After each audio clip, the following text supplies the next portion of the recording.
There's going to be a lot of issues around data and information for all projects, and I imagine this project will be exactly the same as others. The amount of data and information varies from project to project. Some regions are really data rich, others are data poor. I imagine this project is quite data rich. There's a lot of information. Whether it's accessible is another thing, but there's quite a lot of information available. In general, the aim of this step is to identify high quality data, preferably with some degree of quality control, quality assurance, or some form of peer review. So at the top level, what we're trying to do is to find data that is of a high quality, that can substantiate the actual findings of the TDA.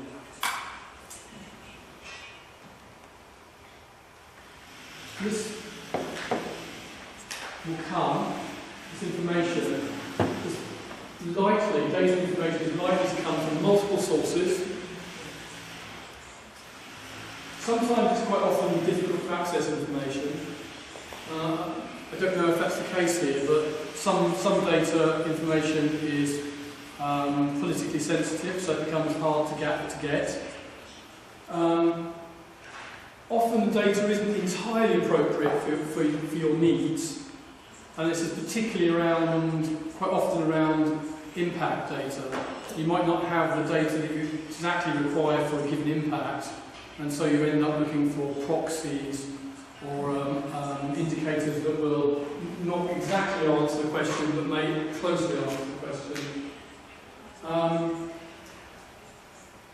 Often data is uncoordinated in its generation and use, and sometimes it's intentionally or unintentionally accurate, so it's not being quality assured. Often it's aggregated with other data sets. Does all this seem familiar? Is this what you come across when you're dealing with data? You all deal with data, most of you. Okay, so you understand that this is a big issue. On this last point, often it's disaggregated, so it doesn't make any sense.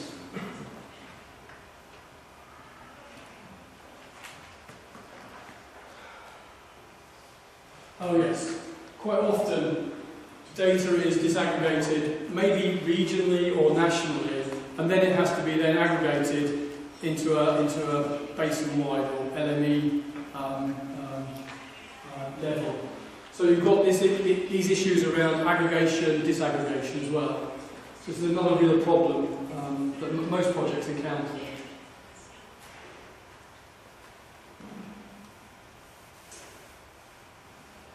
Ultimately, data and information will be needed to confirm the findings of the TDA. That's what you want it for. And in particular, you're going to need data and information for these particular subject areas. What the general situation in the water system is.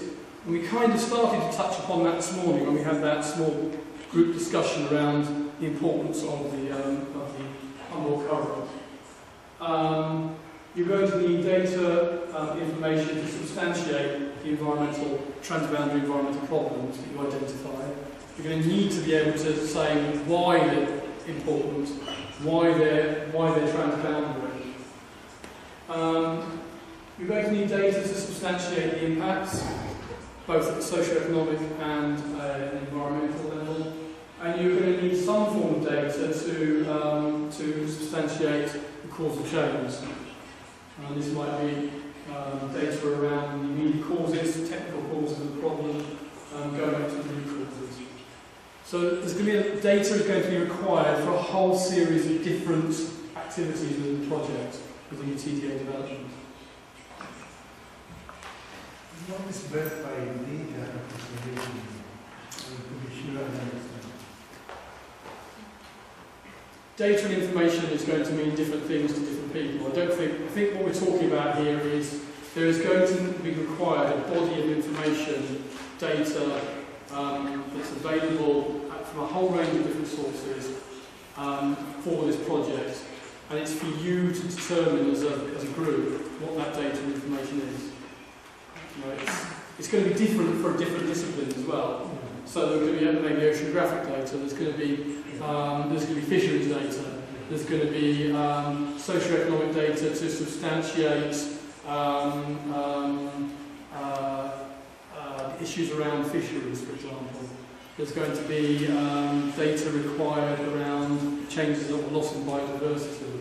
So it's a whole different range of sets of data and information for different problems.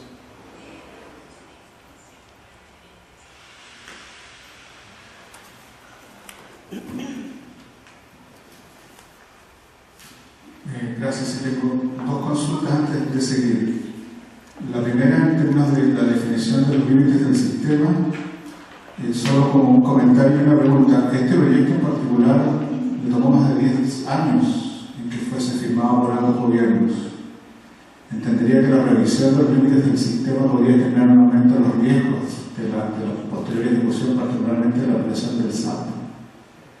Por lo tanto, la pregunta es si existen mecanismos metodológicos para mitigar ese riesgo, en términos de, me imagino yo, los grupos de interés a los cuales se va a someter la sensibilización de este proceso. Esa es la primera pregunta. La segunda pregunta, en relación a datos, información y conocimiento, la lámina que tú presentaste solamente tiene unas flechas en cascada. Entendería que es un proceso recursivo, porque el conocimiento puede generar nuevas líneas de información y nuevas líneas de datos, ¿no? Como para mirar más bien de la planificación estratégica a largo plazo. Son dos preguntas que podría elaborar un poco. Gracias. I'm not sure I quite understand the questions. Could somebody else maybe give me a heads up? Maybe in English. Yeah, please. Okay. When you defined the boundary systems, this project took about 2 years for 4 countries to sign it up. If you open up again a discussion with boundaries, I guess there could be a risk increase on applying the SAP afterwards. That's the first thing. I'll answer that. I think that you're absolutely right. All I'm indicating here is that often in projects they need to at least visit this to make sure that they are absolutely clear about the scope of the project geographically. But you're absolutely right. What you don't want to do is then start opening up a can of worms around this because it may not be necessary. So it is a very delicate issue. Yeah. You have to manage it from the right levels. Absolutely. And the second one was regarding that information and knowledge. I thought I saw only arrows pointing downwards. It's just to understand the process. It's data, information, knowledge, and not backwards. Because it could be backwards. That's the thing.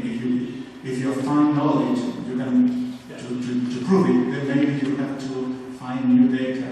It's a recursive process, I guess. Absolutely. Yeah, it should be, or it could be, an arrow coming back. Yeah, that's right. Yeah, absolutely. And maybe I should have a better example of this in here, describing data, information, knowledge that's more based around LMEs or whatever, rather than something about across the Atlantic.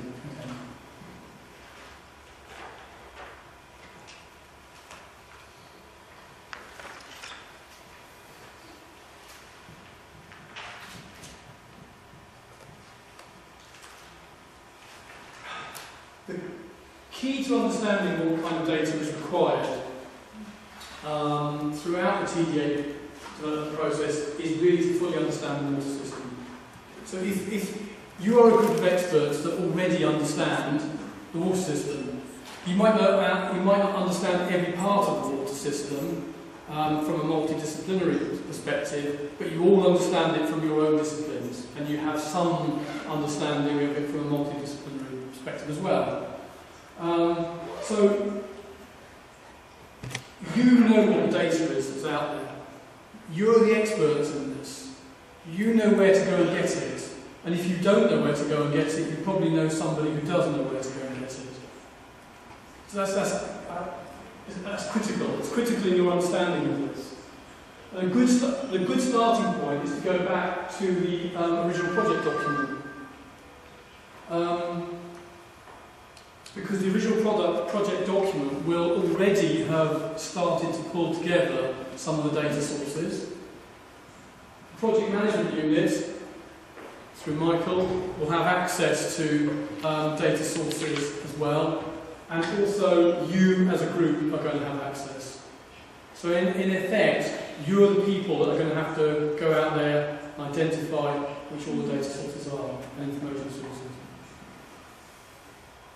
And that's going to be different for every project. It's not like there's a one-size-fits-all approach to this. And I've just given 2 examples for LMEs and for rivers. And they're quite different. LME projects often require data that links to LME modules. And you know all about this.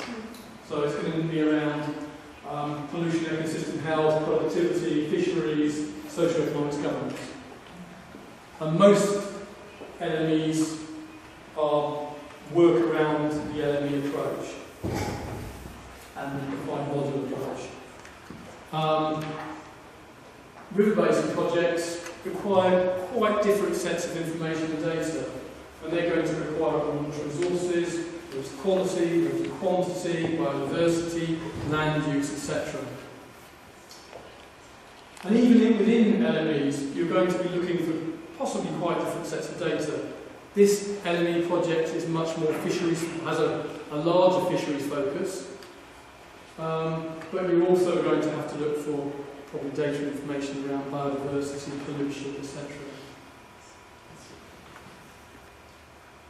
In the slides there's a very small, almost unreadable slide. Some of you at the front might be able to read this one, and some of you at the back probably won't. So this is just to give a rough idea of where sources of information are going to come from, data information. A lot of it's going to come from government departments, in various different sectors of government. It's going to come from government agencies. Many of you work for government agencies, so you already have access to that kind of data. Some of the data could come from international organisations.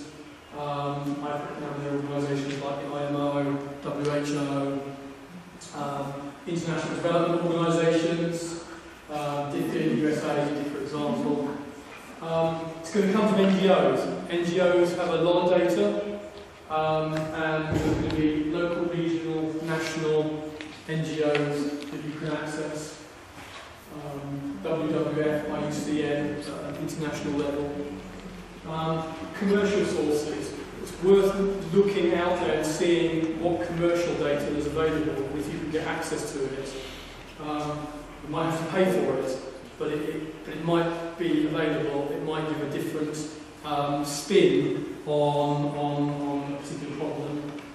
Obviously, academia, research organisations, and also other ongoing international projects.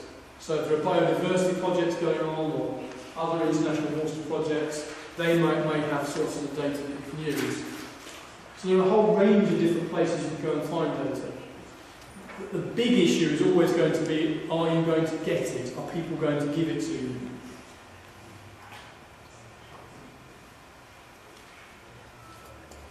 And that really is where we come to now in regard to